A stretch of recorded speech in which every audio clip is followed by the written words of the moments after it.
Hello and welcome. This is Michael Beach, and you are dialed into the What Are You Doing podcast. This is the show for thought leaders who are investing in the next generation of leadership for their organization.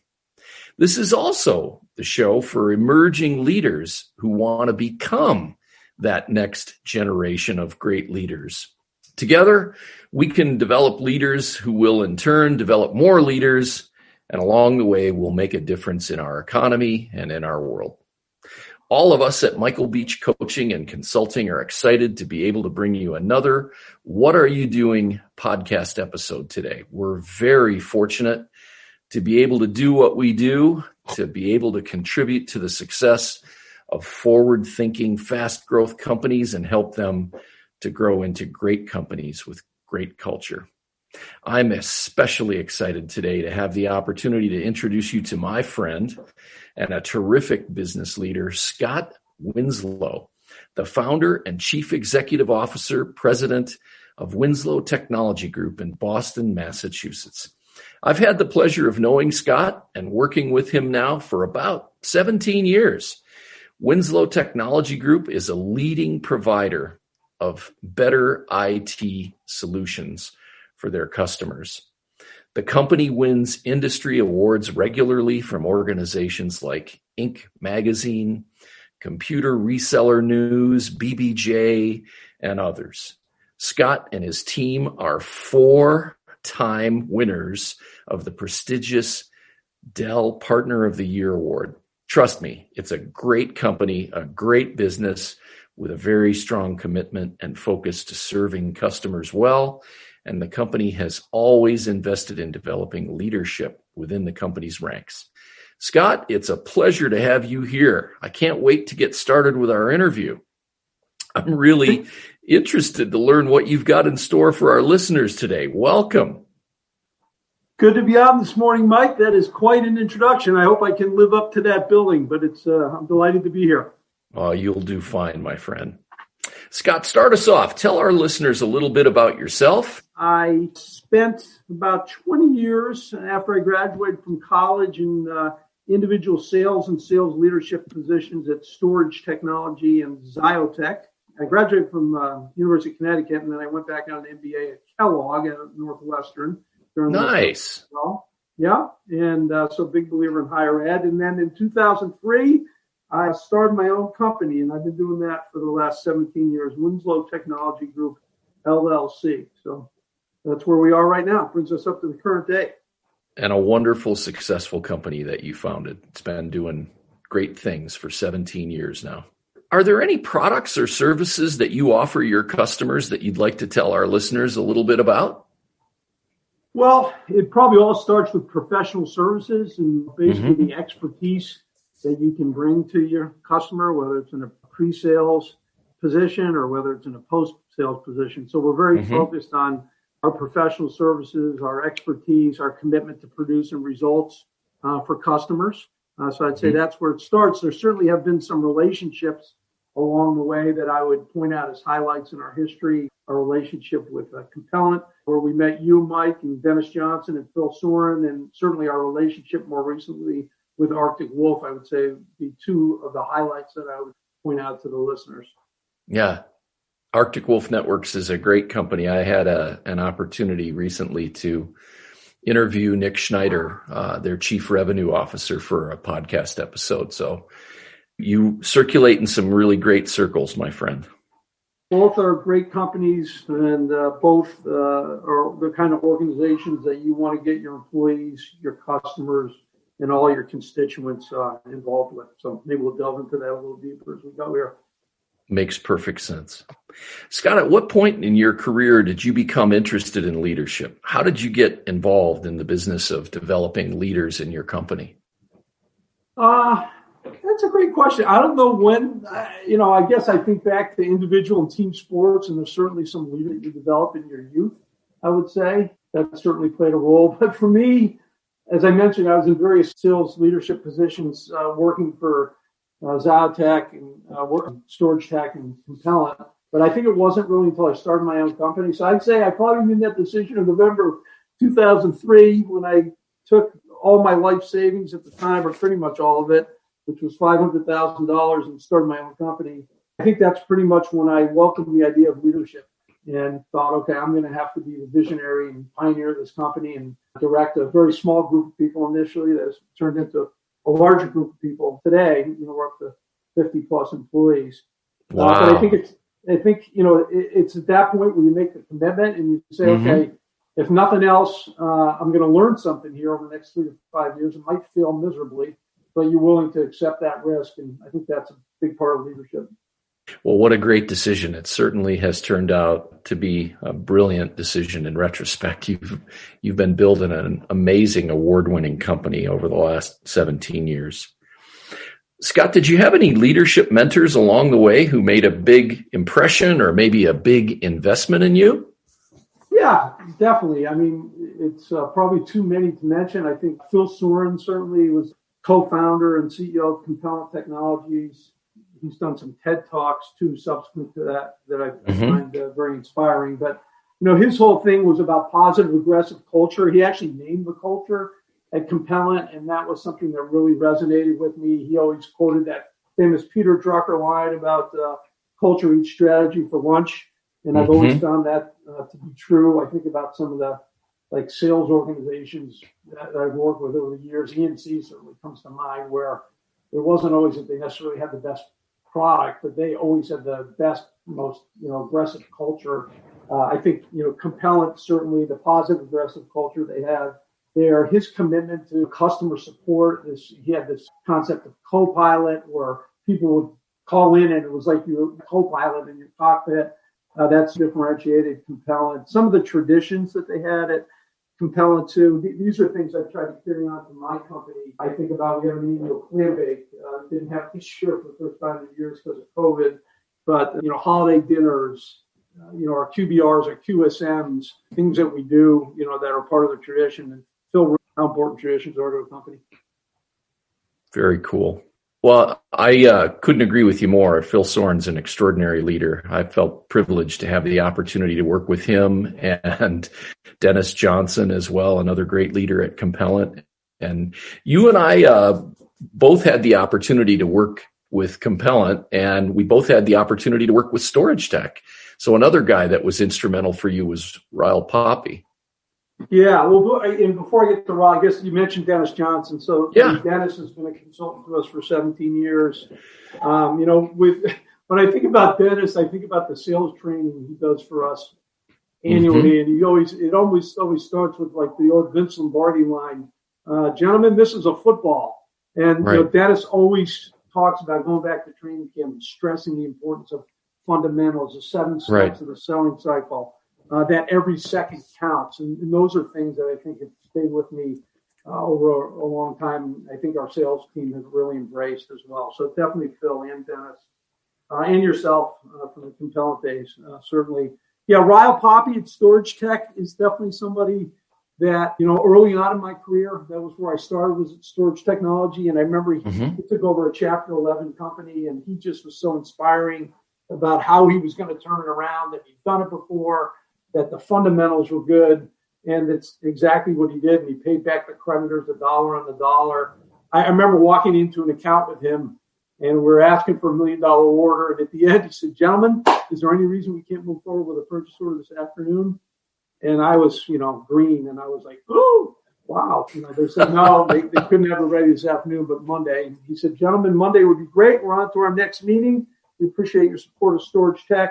And, he was, he was an inspiring leader for sure. Oh, that's fantastic. Turning the company around. Great story. So, Scott, I have to imagine that a dynamic leader like yourself has got to invest in yourself to become a better leader. Can you share with our listeners a little bit about what you're doing to raise the level of your leadership game? Sure. Well, I think education, it starts with that. Certainly graduate education at Kellogg, and continuing to stay in touch with that alumni group has been really important to me to get to be surrounded by a great group of folks that are inspiring and business leaders in their own right.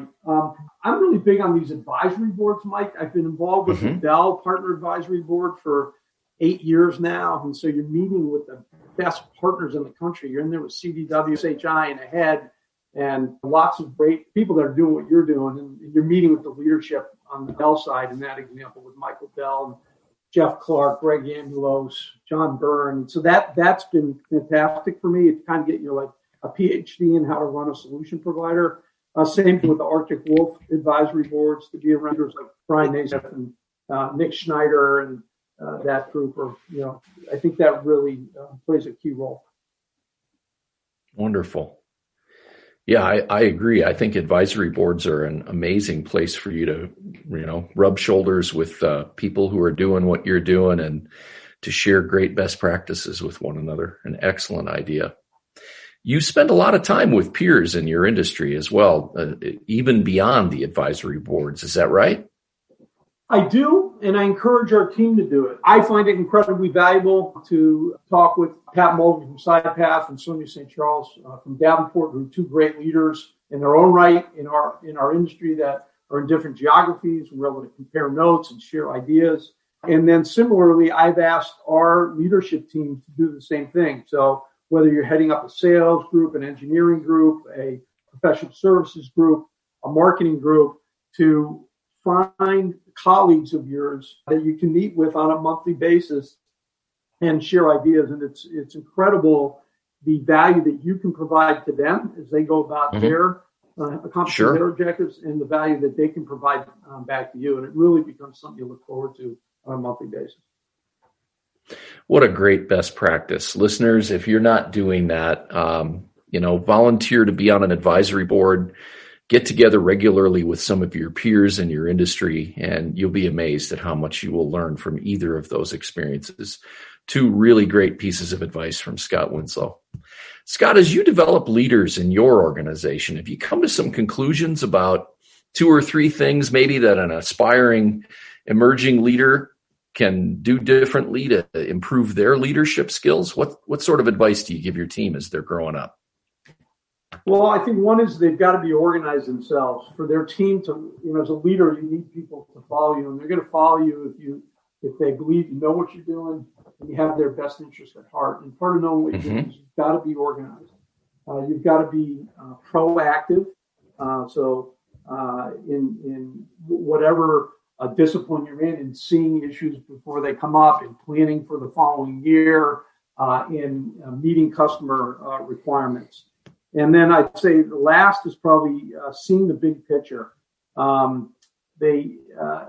Everybody's going to be in an individual role or responsibility. It could be in engineering, it could be sales, it could be in finance and administration. But are you able to see the bigger picture that the company's trying to accomplish? Wonderful concepts. Thank you so much for sharing that. I have to believe, Scott, that you've probably noticed some things over the years that newer leaders tend to get slowed down by, or maybe even get stuck behind. Anything that you would share with us about that? I'd say the number one ingredient on our team is passion. You've got to have passion for what you do. Again, regardless of what role you're in. And the customers, partners that we work with can feel that. So it does start with motor. There has to be a certain motor there. I'd say, beyond that, if they're not organized enough, kind of the opposite of what we just talked about, or they're not proactive enough, or they're too focused on the little things and not seeing the bigger picture. Those are some of the things that we've seen, slow down folks that we're hoping to be leaders in the company. Yeah, I've particularly noticed that a lot of the folks that I've coached when they're early in their coaching engagement and they're emerging leaders, they're just sitting back waiting for somebody else to do something. And they're not at all, active enough or proactive enough. Perspective and context are so important in leadership. So having a good sense of what's really important, what's the big picture, what are we really trying to accomplish here, so much better as an alternative than getting hung up on all sorts of itsy bitsy little details. Great advice. Yeah, and toward that end, we've tried to bring in outside resources to help our team develop. So people like you, Mike, that have coached our leaders in the company, people like Dennis Johnson that have worked and trained with some of our sales leadership. And then on the financial and admin side, we have a B2B CFO, Leo Casey, And he's been a great mentor for the folks that are involved in the financial and administration side of the business. So I think part of it, too, is bringing in, you have to know what you don't know. Sales operations, certainly not my strong suit, nor is being a chief financial officer. I don't have that experience. Can really help your team develop. No, that's a great point. Always a good idea to consult with people who've got more experience or more knowledge in a particular area than you might have when you're starting your business. What's the greatest leadership advice anybody's ever given you, Scott? I think I'd have to go back probably to Phil Soren, which is this whole idea of a positive, aggressive culture. Mm-hmm. He talked a lot about, okay, it's okay to identify problems in a company. That's good. We want you to do that, but you can't stop there. You can't stop with identifying the issue. You then also have to recommend a solution. And I think that's been really valuable advice. And I feel like I use it, probably daily or weekly when we're talking with our team is, okay, we've got an issue with the way this compensation is structured. You're right. How do we fix that? We've got an issue with the way this solution is being deployed. I agree. Customer's not happy. How do we then fix that? And so you're challenging your team to come up, not just with the problem, because then you're a complainer, but to come up with the solution, because then you're a contributor, then you're a leader if you do. So I think that's probably the best advice that I've had. Tremendous advice. Phil Soren's got an amazing ripple effect. There have been many, many people that he's touched over his life and his career. Scott, how important are core values at Winslow Technology Group? They're very important, Mike. We talk a lot about passion, talk a lot about accountability. We talk a lot about commitment. More recently, been embracing the idea of diversity in our organization. So these are core commitments that, we communicate a lot about with our team. If I think about, let's say, accountability, right? If a salesperson has a quota, for the year, they're accountable for that number. Right. If you look at a person that specializes in, let's say, end user computing or some of the associated products with end user computing, and they're working on a team that's an overlay to an account executive, got an accountability for developing that business. So we try to stress those core values in one-on-one meetings and team meetings as well. Makes perfect sense. So, Scott, when you're recruiting leaders into your organization or new employees, what are some of the characteristics and traits that you're looking for? I would say, Mike, the number one characteristic is entrepreneurial. In our business as a solution provider, we've got a vast set of solutions: servers, storage, networking. You've got cybersecurity. You've got professional services. You've got multiple OEM vendors that you're working with. It really takes a special kind of cat to be able to look at that whole thing and say, okay, I've got a customer here that's got business challenges and IT challenges. I've got this portfolio of solutions and services, and how do I marry those up? And what we've found over time is that if you're kind of, want somebody that likes a more limited solution set, or maybe one you want to go in and talk to them just about cybersecurity or just about storage, that you're probably not going to have a good result at the Winslow Technology Group. We need somebody that's more like an entrepreneur that can look at this solution set that we have and say, okay, I think for this customer, they've got these problems. This is going to be a fit here. And you've really got to kind of sift through that and find the best solution for the customer. So I'd say being an entrepreneur, these folks turn into our best salespeople and our best leaders. Well, that's great. Thank you for sharing that with us. You've obviously invested a lot of time and energy in yourself over the years to become a great leader. Can you identify maybe the single best leadership development investment you made in yourself along the way? It would definitely have to be 2 years at Kellogg at Northwestern. I was 6 years into a sales career at Storage Tech. I was doing great. I was coaching the high school hockey team in West Hartford. Loved it. I had just bought my first house. And I guess a lot of these things happen kind of on the nines. I was 29.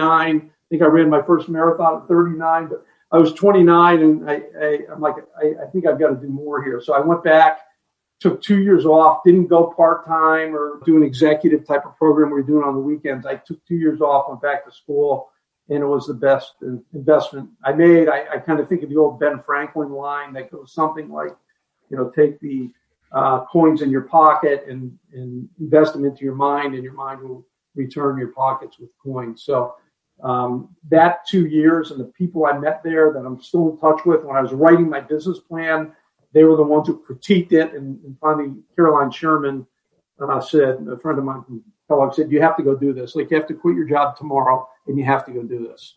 And that was kind of the kick in the pants I needed in 2003 to start my company.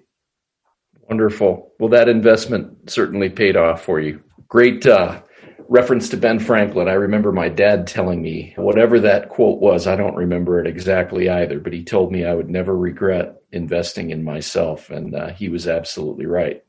Ben Franklin was a wise man. What would you like to recommend to our listeners, Scott, about investing in others to help other people to develop as great leaders? Well, I mentioned the management training that we provided our team earlier. Mm-hmm. I think that's certainly been important with yourself, with Dennis Johnson, with Leo Casey.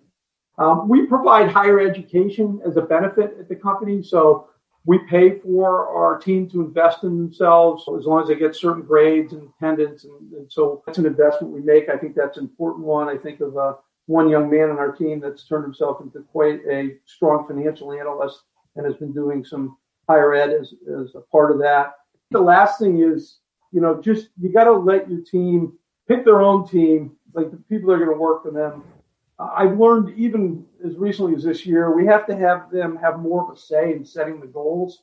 I think that's something we may have made a mistake on in the past. Now we're saying to them, okay, you tell us what the goals should be for next year. We're going to make this into our overall structure of our P&L. What should your goals be next year? And then give them enough room to make mistakes. They're going to make mistakes. If you pulled a hockey player off the ice every time they coughed up the puck, you'd kill their confidence. You got to let them mistake. You're going to end up scoring some goals. I think those are the lessons learned. Great lessons, every one of them. You've had a distinguished record over the years of developing high-performing teams. Would love to hear your thoughts about teamwork and collaboration in the workplace. Do you have any observations about how to go about developing a strong team and strong collaboration among the members of your team? Yeah, for us, the team revolves around the account executive, right? So I'm looking at it from a customer perspective now. The account executive is the quarterback of the team. And we've got 14 of those folks, two that are starting today. And they've got a lot of support around them. They've got solutions architects that are the technical people. They've got the inside sales reps. They've got the BDRs that are drumming up new business. And so you've got these different groups that support you, but the AE has to quarterback it all. So one, communication is critical. That AE needs to be meeting with those team members, getting them coordinated, making sure that they're all marching to the same beat. But also you have within those groups, they've got their own interdisciplinary specialty. So the engineers want to meet with the engineers, not just the AE. The BDRs want to meet with the BDRs. The inside salespeople want to meet with the inside salespeople. So I think you've got to look at it from like an account team standpoint, but also this specialty team where it's kind of like a birds of a feather. And so that's why we have different groups, managing those groups so that they can build up their collaboration and teamwork within that discipline. So, one-on-one meetings and team meetings become critical and everybody marching to the same goal. Yeah. Awesome. That's some pretty good advice there, listeners, about how to go about building teamwork and collaboration with your team. Scott, your favorite musical band or your favorite artist? I got to go with The Boss. Oldie but The a good, Boss? Bruce Springsteen. The Boss. Yeah. Bruce Springsteen. The Run. Rosalita. All that stuff. 10th Avenue Freeze Out. Big Bruce Springsteen fan. I love its ballads. It's a storyteller. You listen to the music now, which I love, and I listen to it with my kids, but it's over in like 2 or 3 minutes. You listen to a good Springsteen song or Don McLean, American Pie. It's a story that goes on for 5 or 6 minutes. So I kind of like, in sales, you're telling a story. I think in music, you should tell a story too. So I'll go with Springsteen all day long. He's a terrific performer. And I spent a lot of my youth chasing Mr. Springsteen around the country to see him live. He's an amazing performer. If you haven't seen Bruce Springsteen live and you get the chance, you have to go do it. It's an unbelievable experience. He's kind of like Michael Jordan. Not only is he the best guy in the team, he's the hardest working guy in the team too, right? Right, so, right. Yep. Well, that's great. Thanks for sharing that with us. What's the best business or leadership book you ever read, Scott? I am a big fan of the old Tony Robbins, Personal Power. When I was driving around, I started my career, had a lot of time in the car as a sales guy, and I would listen to tapes all the time. So I guess more than reading, it was a lot of this personal empowerment stuff from Tony Robbins, Tom Hopkins. I used to listen to a lot of that, How to Master the Art of Selling. Sure. Those are, I think, things that taught me about goal setting, objection handling, help you with your career advancement. Yeah. Now, you're a golfer as well, right? And I believe you like the book Golf at the Top with Steve Williams. Here in front of me, Golf at the Top with Stevie Williams. He was a caddy for Tiger Woods. I read it because I wanted to improve my golf game, the mental side of my golf game, which is what this is all about. And it's just, as I read it, I'm like, this applies to anything in life. He talks a lot about breaking barriers, about how when Roger Bannister broke the 4-minute mile, that shortly thereafter, there were a series of runners that quickly broke the 4-minute mile as well. And it turned out it was kind of a psychological thing that people didn't think the 4-minute mile. We talk a lot with our team about breaking through those barriers as well, that if you believe you can do it, you can do it. So it's a great book. He talks a lot about Ranger Ricks, about players that can do it on the range, but they can't do it on the golf course, and why and how you overcome that. And just found it to be really valuable for golf and for business. Interesting. I'm going to have to read that book. That's one I hadn't even heard about it. So I'm going to go to work on my golf game and my business strategy by reading that book. So, Scott, do you have any sage advice for somebody who's starting out, just getting their business going? Yeah, I guess one thing I would say is build a pipeline, build a forecast before you start your business. So go out and do some trial closes. For me, in 2003, when I started my business, I had a nice Rolodex of customers. And when you start a solution provider business, it's a low capital business. You have, relationships you've developed with end users, and then you've got relationships with OEMs, and you got to kind of marry those two at least at the beginning. So I went and talked to some of my customers and said, hey, I'm thinking about doing this. Here's my idea. What do you think?